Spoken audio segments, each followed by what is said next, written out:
So we've come up with a wee collection of places where you can meet a boat. It could be to sail it, it could be to see it. But should we start with the ways that you could see and sail on and be involved in the maintenance of boats in Scotland as a punter and someone who's either funded to be there or who isn't paying? So. Sure. So there's a couple of really good organisations out there. The Swan Trust in Shetland are looking for volunteers, I think, pretty much all the time. They also offer the opportunity to go sailing on a very beautiful boat. Yeah, so that's from the early 1900s, a traditional fishing vessel. And it's been skippered recently by a very awesome sounding woman called Maggie Adamson, but recently that might have changed.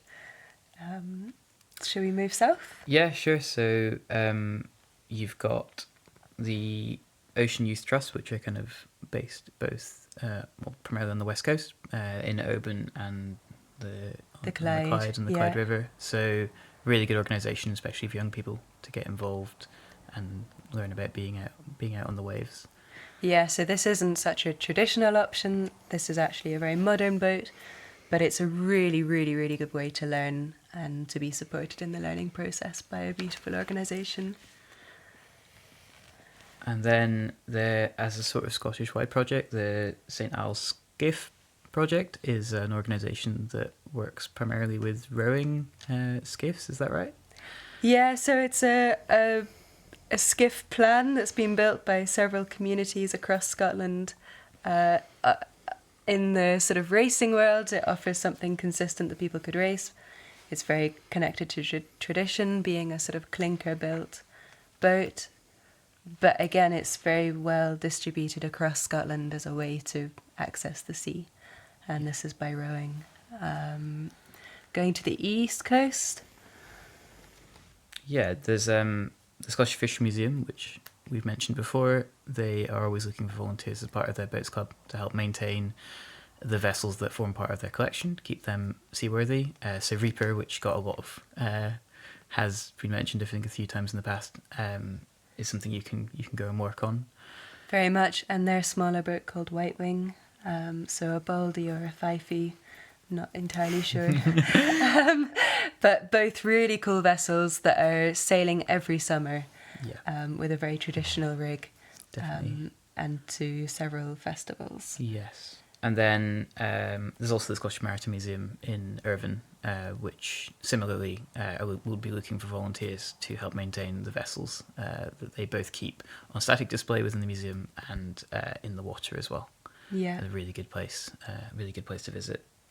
So obviously other options are always sailing clubs, which are, again, across Scotland. Yep. I guess in the traditional boats, there do seem to be more options on the east coast, maybe. In a sort of smaller scale, perhaps, there's the Cullen Sea School on the northeast. And then close to that also the Portsoy Salmon Bothy, which is a place where there are some community boat building projects. At the moment, there's one in Westray, the Westray Skiff, which is quite famous. The other place really to see these boats tends to be at festivals or regattas. Yeah. And there's actually quite a few coming up, and we're just about to get into the season really of the festivals. They're kind of usually through the summer, which is awesome.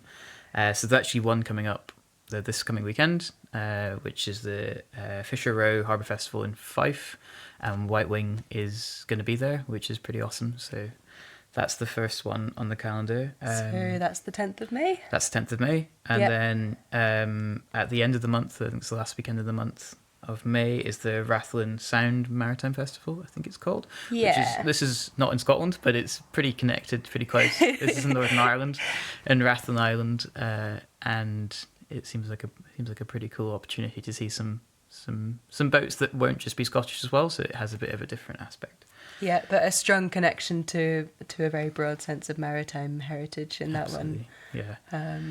And then you've got the Harbour, the Answer the Harbour Festival, which is the same weekend. It's over 3 days, so it's the end of May and the start of June. That's mostly around the Fishery Museum, so there'll be lots of special events going on, which the Fishery Museum help organise. Their boats will be on display as well, so White Wing and Reaper will be there. Oh, that sounds cool. And then the big one that I think is sort of like the most well-known boat festival is after that. That's the 28th, 29th of June, which is Port Soy Boat Festival. Well, it's actually called Glenglashew, I think. Glenlasso. Yeah, because of the sponsor.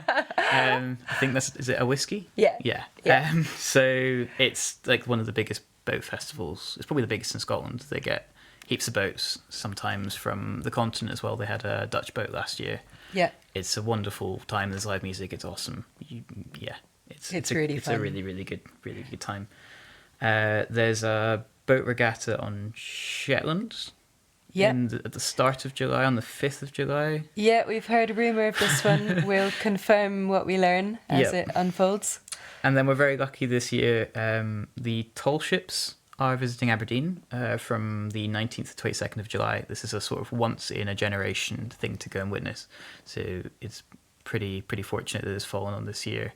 I think the last time the tall ships visited Aberdeen was in the 1990s. It was in the early 90s, I think. I mean, I could be corrected there. And so the tall ships, this is a race? Yeah, so it's a race that happens every year. There's a big collection of some of the largest sailing vessels in the world gather, and some of them come from as far afield as like South America and the Far East Asia.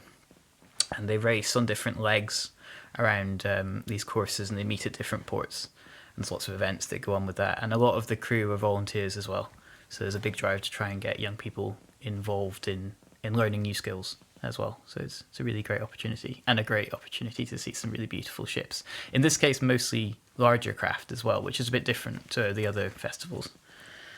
And then, in my head, sorry, going back to that one, in my head, wherever that goes, it has to take young sailors or young people who would like to learn to sail from the place, one of the destinations or ports where the boat's stopping? Yeah, so in this case, this leg, I think it's from Denmark to Aberdeen, and the crew of that leg are, most of the crew are cadets from Aberdeen and the Aberdeenshire area, so you got the opportunity to volunteer, and they had an application form for that, which is a really awesome opportunity. I think it was if you're 25 and under or something, you could apply for that.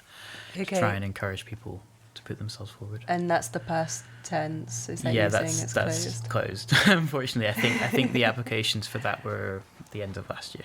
But sorry, folks, but there will still be ways to be involved. I'm sure there's lots of volunteering on the land to do. There absolutely is. I've seen quite a few bits going out already. Okay. And then quite a fun one after that. The first weekend in August, I'm not sure if the date's been confirmed yet, is the Johnshaven Fish Festival. Not strictly a boat festival, but White Wing or Reaper is usually there with a few other smaller traditional craft. Yeah. But this is a great opportunity to learn about the fishing industry and also to eat some absolutely incredible tasting fish. The smell of the harbour of just like smokies is beautiful. Oh yeah. And then finally, this is one that's not so relevant to this year, but we're hoping that Luggerfest will be back in May 2026.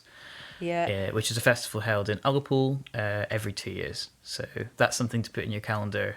Book off that weekend in the long term and come along to that.